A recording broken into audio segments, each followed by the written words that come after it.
उनका कहना था कि उनकी बहू ने मुआवजा राशि ली, कीर्ति चक्र अपने साथ रखा और फिर उनका फोन उठाना बंद कर दिया। अब परिवार आरोप पत्नी पर लगा रहा है। बहुत से लोग परिवार के साथ खड़े हो गए हैं, पर बहुत से ऐसे भी हैं जो पत्नी को सही ठहरा रहे हैं कि क्या परिवार के सवाल सही है। और दूसरी तरफ कप्तान अंशुमन वीरगति को प्राप्त होने से पहले यह तय करके गए कि किसे क्या मिलेगा, तो फिर पत्नी पर सवाल क्या सही है। आज बात कर रही हूं क्योंकि इस खबर के बाद देश भर में यह चर्चा शुरू हो गई है और इसीलिए कैप्टन अंशुमन की तस्वीरें जब आपको दिखा रही हूं तो उनकी पत्नी के साथ भी उनकी तस्वीरें और उनकी मां बाप की तस्वीरें भी आपको दिखा रही हूं। आपको बताती हूं कि परिवार आरोप क्या लगा रहा है अपनी बहू पर। परिवार ने जो आरोप लगाए हैं उसमें सबसे पहले उन्होंने यह कहा है कि बेटे की शहादत के बाद बहू ने छोड़ दिया घर, हमें भी छोड़ दिया, घर भी छोड़ दिया। सम्मान और अनुग्रह राशि यानी कि जो मुआवजा राशि मिली बेटे के जाने के बाद उसे साथ लेकर चली गई और उसके बाद बेटे को जो कीर्ति चक्र मिला उसे हमें छूने तक नहीं दिया गया, यानी वहां पर राष्ट्रपति ने दिया और उसके बाद हम उसे हाथ में भी नहीं पकड़ पाए उस कीर्ति चक्र को। परिवार ने यह भी कहा कि बहू ने हमारा फोन उठाना ही बंद कर दिया, यानी किसी तरह का कोई संपर्क हम परिवार के साथ रहा ही नहीं। यह भी कहा कि बहू ने बेटे का जो पता है यानी कि जो सरकारी रिकॉर्ड्स में पता है वो लखनऊ का था, लेकिन उन्होंने उसे बदलकर उसको बदलकर अपने घर यानी कि अपने मायके गुरदासपुर का पता दे दिया। तो ये परिवार कह रहा है। अब इस पर सीधे सीधे बहू के जवाब का भी हम इंतजार कर रहे हैं, क्योंकि बहू ने अभी तक इस पूरे मामले में, स्मृति की तस्वीर आप देख रहे हैं, वो अभी मीडिया से इस पर बात नहीं कर रही है, लेकिन परिवार खुलकर बात कर रहा है। आज आपको बताऊंगी कि उनका एक पहला रिएक्शन आया, उसमें वो क्या कह रही है वो भी आपको सुनवाऊंगी।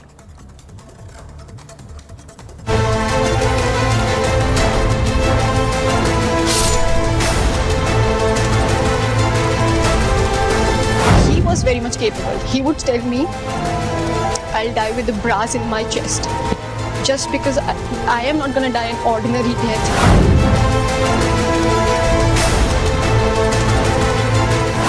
अंशुमान के जाने के बाद एक माँ के दर्जा भी नहीं दे रही है, वो दर्द है। मैं सोची बच्ची है।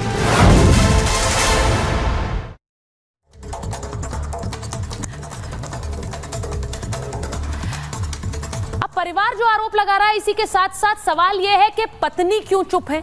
पत्नी स्मृति, कैप्टन अंशुमन की पत्नी क्यों नहीं इस पर बोल रही हैं, क्योंकि मीडिया से वो बात नहीं कर रही है, लेकिन एक अखबार ने दावा किया है कि उनका फोन उठाया और बात की और उन्होंने सिर्फ इतना कहा कि जिसकी जैसी सोच है वो वैसा ही सोचेगा, यानी स्मृति का ये जवाब आया है।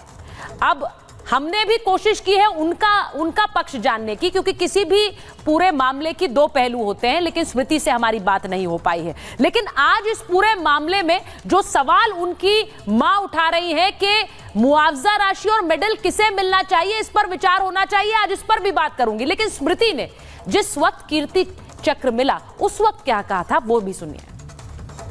He was very much capable. He would tell me, I'll die with the brass in my chest, just because I am not going to die an ordinary death like nobody would know. Super intelligent guy. So from then on, after just 1 month of meeting, it was a long distance relationship for 8 long years. Let's get married now. So we did. And unfortunately, within 2 months of marriage, he got posted into Siachen. On 18th July, we had a long conversation about how our life is going to be the next 50 years. He's going to build a house. We're going to have kids and whatnot. 19th morning, I get up, I get a call. He's no more. What? So for first 7-8 hours, we were not ready to accept that anything of such sort has happened. But 7-8 hours, it got confirmed that he's no more. And till date, I'm not coping up. I'm just trying to figure out, maybe it's not true. But now that I've कीर्ति चक्र।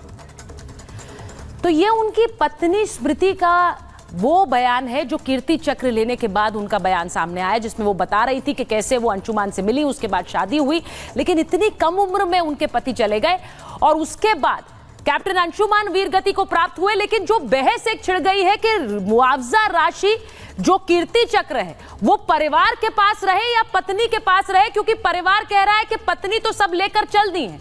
आज इस पर बात करूंगी, हमारे साथ captain Anshuman के माता पिता सीधे जुड़ेंगे। एक रिपोर्ट पहले देख लीजिए।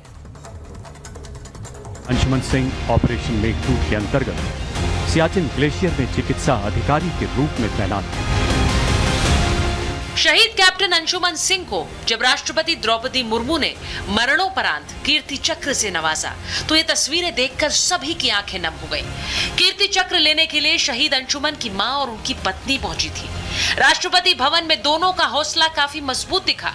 सोशल मीडिया पर कुछ दिनों से शहीद अंशुमन सिंह की पत्नी को काफी सराहा जा रहा था, लेकिन अब ये पूरी कहानी ही पलट गई है। शहीद अंशुमन की मां मंजू सिंह ने अपनी बहू स्मृति पर कई गंभीर आरोप लगा दिए हैं। मंजू सिंह के इन आरोपों ने सभी को हैरान कर दिया है। इतनी अच्छी, इतनी बॉन्डिंग, इतना प्यार, अंशुमान के जैसे उतना ही प्यार करना, और सडनली अंशुमान के जाने के बाद एक माँ के दर्जा भी नहीं दे रही है, वो दर्द है। अंशुमन की मां मंजू सिंह यही नहीं रुकी, उन्होंने शहीद को मिलने वाले मुआवजे के नियमों में बदलाव की मांग कर दी है। उनका कहना है कि बहुएं सम्मान और अनुग्रह राशि लेकर भाग जाती हैं, इसीलिए शहीद को मिलने वाले मुआवजे के नियमों में बदलाव होना चाहिए। मैं जब जानी कि सामान भी एक झोले में रख के गई, तब भी मैं इस चीज़ को मैं इग्नोर की, क्योंकि मैं सोची बच्ची है, उसको लगा होगा कि अभी यहाँ रहेंगे कि नहीं रहेंगे, पर वो सोच समझ के, क्योंकि उसकी माँ उसके साथ थी। शहीद की मां मुआवजे के जिस नियम में बदलाव की मांग कर रही है, क्या उसमें बदलाव की जरूरत है? क्योंकि शहीद के परिवार को मुआवजे का NOK में तय अनुपात के मुताबिक मिलता है। आपको बताते हैं कि शहीद जवानों को मुआवजा आखिर किस तरह से मिलता है। दरअसल जवानों से भर्ती के समय एक फॉर्म भराया जाता है, जिसमें NOK यानी नेक्स्ट ऑफ किन यानी सबसे निकटतम परिजन का फॉर्म भरवाया जाता है। NOK में जिस शख्स का नाम दर्ज होगा, मुआवजा उसे ही मिलता है। अविवाहित जवान के NOK माता पिता होते हैं। विवाह के बाद जवान पत्नी का नाम डालता है। NOK में अलग अलग फॉर्मूला होता है, 70-30, 50-50 या फिर 100%। NOK में जवान जिसके लिए जितनी हिस्सेदारी तय करता है, उसे उतना ही मुआवजा दिया जाता है। आज हमारे पास सुबह से कम न जाने कितने फ़ोन आ गए कि जो लोग हमसे भी ज़्यादा पीड़ित हैं लेकिन वो अपनी बात को नहीं कह पाए, तो वो निश्चित रूप से ये उनकी आवाज़ है और ये बड़ा ज्वलंत मुद्दा है NOK का और उसके बाद सम्मान का। ये लड़ाई केवल सम्मान की है, ये लड़ाई कहीं पैसे तक सीमित नहीं है। शहीद अंशुमन ने भी अपने NOK में जिस हिस्सेदारी को भरा था, उसी आधार पर मुआवजा दिया गया। सेना के सूत्रों के मुताबिक सेना की तरफ से अंशुमन की मां और पत्नी को 50-50 लाख की मुआवजा राशि दी गई, लेकिन सवाल शायद सिर्फ राशि का नहीं, उस कीर्ति चक्र का भी है जो बेटे को मिला।